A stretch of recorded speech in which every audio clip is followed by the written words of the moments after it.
Did you know that Hannibal Barca, one of history's greatest military minds, lost his final battle on African soil? The story of Africa is etched in blood and steel, a tapestry woven with tales of conquest, resistance, and the relentless pursuit of power.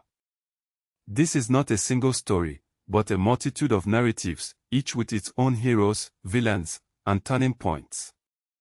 We begin our journey in North Africa, in the year 202 BC. Near Zama Regia, in present-day Tunisia, two titans clashed. Rome, under the command of Scipio Africanus, faced Carthage, led by the legendary Hannibal Barca. This was the Battle of Zama, the decisive engagement of the Second Punic War. Hannibal, after years of campaigning in Italy, was finally forced to defend his homeland. But the Roman war machine, honed by years of conflict, proved too strong. Zama marked the end of Carthaginian power and the beginning of Roman dominance in the western Mediterranean. Jump forward centuries to 1235, near Kangaba, in present-day Mali. Here, the fate of West Africa hung in the balance. Sundiata Keita, the founder of the Mali Empire, faced Umaru Kante, the king of the Soso Empire. The Battle of Corina was more than just a clash of armies, it was a battle of ideologies. Sundiata represented a new era of prosperity and unity, while Umaru embodied the old ways of tyranny and oppression. Sundiata's victory paved the way for the rise of the Mali Empire, one of the greatest medieval states in Africa, a beacon of learning and trade that would shape the region for centuries. Now we travel to the 19th century, a time of intense European colonization. On March 1, 1896, near Odwa, in the Tigray region of Ethiopia, Emperor Menelik II and Empress Tetubotu led their forces against the Kingdom of Italy. The Battle of Odwa was a watershed moment in African history. It was one of the most significant defeats ever suffered by a European colonial power on African soil. The Italian army, confident in its superior technology, underestimated the determination and strategic brilliance of the Ethiopians. Menelik's victory not only preserved Ethiopian sovereignty but also inspired anti-colonial movements across the continent. Empress Tetubotu played a crucial role.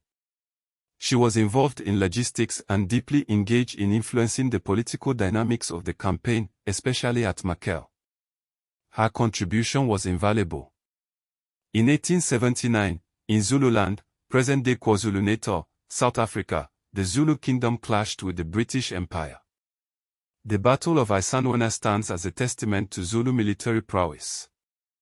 A British force of nearly 2,000 men, under the command of Lieutenant Colonels Pulliam and Dunford, was annihilated by a Zulu army estimated at over 20,000 warriors.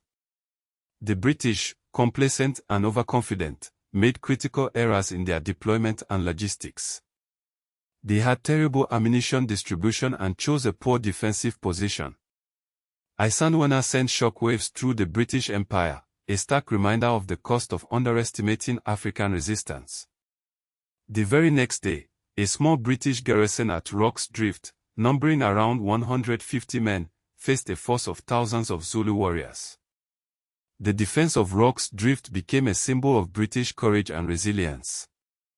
Though it followed a catastrophic loss, it was heavily publicized and mythologized. By 1898, the scramble for Africa was in full swing. Near Omdurman, in Sudan, the Modest Army, a force of Sudanese warriors fighting for religious and political independence, faced an Anglo-Egyptian force led by Horatio Kitchener. The Battle of Omdurman demonstrated the brutal efficiency of modern weaponry. Kitchener's army, equipped with machine guns and artillery, inflicted devastating casualties on the Modest forces. Omdurman marked the reconquest of Sudan and the triumph of technological warfare in the age of colonialism. The early 20th century saw further resistance to colonial rule.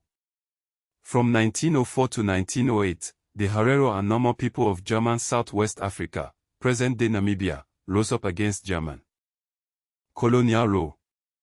The German response was brutal, escalating into a genocide that decimated the Herero and Nomor populations. The Herero and Nomor resistance stands as a stark reminder of the horrors of colonial extermination warfare. From 1905 to 1907, the Moji Moji War engulfed German East Africa, present-day Tanzania. African communities, united by their opposition to German rule, rose up in rebellion. The German response was swift and merciless, resulting in the deaths of hundreds of thousands of Africans from warfare, famine, and displacement. The 20th century also brought World War II to Africa. The continent became a battleground for European powers, with African soldiers fighting on both sides. In 1942, at El Alamein, Egypt, the British Eighth Army, under the command of Bernard Montgomery, faced the German-Italian Panzer Army Africa, led by Erwin Rommel. The Second Battle of El Alamein was a major turning point in the North African campaign, halting the Axis advance and paving the way for the Allied invasion of Europe. Another important battle was the Battle of Karain in Eritrea. Here, in 1941, Italian forces fought against British Commonwealth forces, which included many Indian and African units. The East African campaign involved massive African participation as soldiers, laborers, and porters. The end of World War II did not bring peace to Africa. The Cold War fueled proxy conflict across the continent, with devastating consequences. One such conflict was the Angolan Civil War, which lasted for decades. In 1988, at Quito Cornwall, in southeastern Angola, Angolan government forces, backed by Cuban troops and Soviet support, faced UNITA rebels and the South African Defense Force. The Battle of Quito Cornwall was one of the largest battles on African soil since World War II. It is often described as a turning point in Southern African geopolitics. In the Horn of Africa, the Ethiopian Civil War raged from 1974 to 1991. The Derg regime, a military junta, faced various insurgent movements, including the EPLF and the TPLF. The Ethiopian Civil War reshaped the Horn of Africa and contributed to the eventual fall of the Derg. The battlefields of Africa tell a story of courage, resilience, and resistance. From the ancient clashes of empires to the modern struggles for independence, these battles have shaped the continent's history and continue to resonate today. They are a reminder that the story of Africa is not one of passive victimhood, but one of active agency in the face of overwhelming odds.